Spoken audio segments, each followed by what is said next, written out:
近期，加密货币领域的安全形势再度拉响警报。漫雾科技创始人于贤在6月16日披露的数据显示，过去1周内，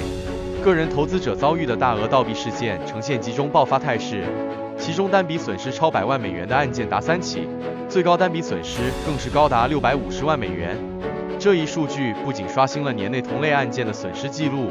也为整个加密货币行业的安全性敲响了警钟。高频盗币背后的行业隐患，从披露的案例来看，此次安全事件呈现出小额高频、大额集中的显著特征。尽管小额盗币事件的具体数据尚未完全公开，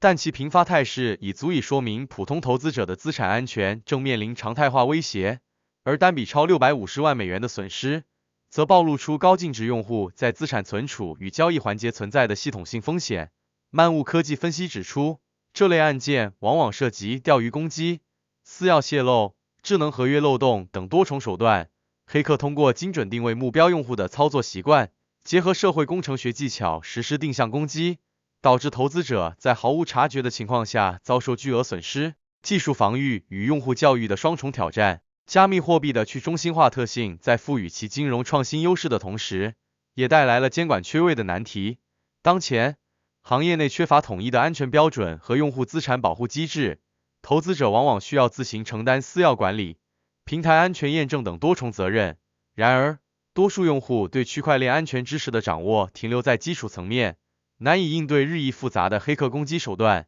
此次事件中，部分受害者因轻信非官方渠道的高收益理财诱导，主动泄露私钥或助记词，成为黑客攻击的直接突破口。这一现象凸显出用户安全教育的滞后性与重要性，构建行业安全生态的迫切性。面对频发的安全事件，行业各方需形成协同防御的合力。一方面，交易所与钱包服务商应加强技术防护能力，通过多重签名、冷钱包隔离存储、实时交易监控等手段提升资产安全等级。另一方面，监管机构与行业协会需加快推动安全标准的制定与普及，建立投资者维权通道和资金追偿机制。此外，针对普通用户的安全科普工作刻不容缓，从私钥管理的基本原则到钓鱼攻击的识别技巧，系统性的教育体系建设将成为降低安全风险的关键防线。此次单周超千万美元的损失，本质上是行业快速发展与安全基建滞后矛盾的集中体现。